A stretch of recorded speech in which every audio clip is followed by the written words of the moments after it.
అధ్యక్ష, మా కంటోన్మెంట్ ప్రజల సమస్యల మీద మాట్లాడే అవకాశం కల్పించినందుకు ముందుగా మీకు ధన్యవాదాలు తెలుపుతూ, ప్రతి పేదవాని కళ వారికి సొంత ఇల్లు ఉండాలి, సొంత ఇల్లున్న వారికి అన్ని మౌలిక వసతులు కలిగి ఉండాలని ప్రతి పేదవారు కోరుకుంటారు.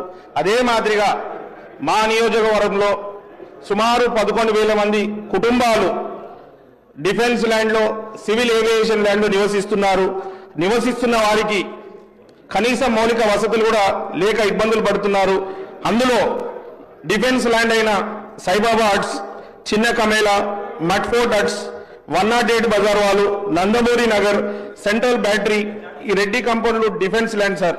అదే మాదిరిగా సివిల్ ఏవియేషన్ ల్యాండ్లో ఉన్న వాళ్ళు అన్నానగర్, రసూల్పుర, ఇంద్రమ్మ నగర్, శ్రీలంక బస్తీ వాళ్లకు కనీసం మౌలిక వసతులు లేవు.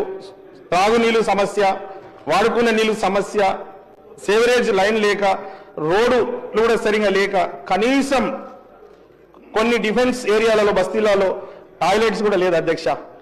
వాళ్ళు ఇప్పటికి కూడా మహిళలు కూడా కాలకృత్యాలు తీర్చుకోవడానికి వాళ్ళు కొండల దగ్గర ఉంటున్నారు, గుట్టల పండి వెళ్లాల్సి వస్తుంది. మన మహిళల ఆత్మగౌరవం గురించి మాట్లాడతాం. మా కంటోన్మెంట్ నియోజకవర్గంలో ఈ డిఫెన్స్ ల్యాండ్ లో ఉన్న వాళ్ళకి ఇప్పటికీ ఆత్మగౌరవం చంపుకొని వారు బయటికి వెళ్లే పరిస్థితి. వీళ్ళందరూ తెలంగాణ రాష్ట్రం ఏర్పడితే వీరి సమస్యలు పరిష్కారం అవుతుందని ఆశించారు. కానీ గత 10 సంవత్సరాల్లో ఈ బీఆర్ఎస్ ప్రభుత్వం ఈ సమస్యని పట్టించుకోకుండా 10 సంవత్సరం ఇప్పటికీ వాళ్ళకు ఈ సమస్యలు ఉండి సమస్యలు పరిష్కారం కాలేదు. అధ్యక్ష, ఒక్క నిమిషం అధ్యక్ష, ఈ సమస్యని పరిష్కరించడానికి తమరి ద్వారా ప్రభుత్వాన్ని విజ్ఞప్తి చేస్తున్నాను. ఈ ఎక్స్చేంజ్ ఆఫ్ ల్యాండ్ చేసి ఈ డిఫెన్స్ ల్యాండ్ లో, ఏవియేషన్ ల్యాండ్ లో ఉన్న వాళ్ళకి ఎక్స్చేంజ్ ఆఫ్ ల్యాండ్ ఇచ్చి వాళ్ళ ఓన్ సొంత ఇల్లు ఇచ్చి మరి అన్ని మౌలిక వసతులు కల్పించాలి.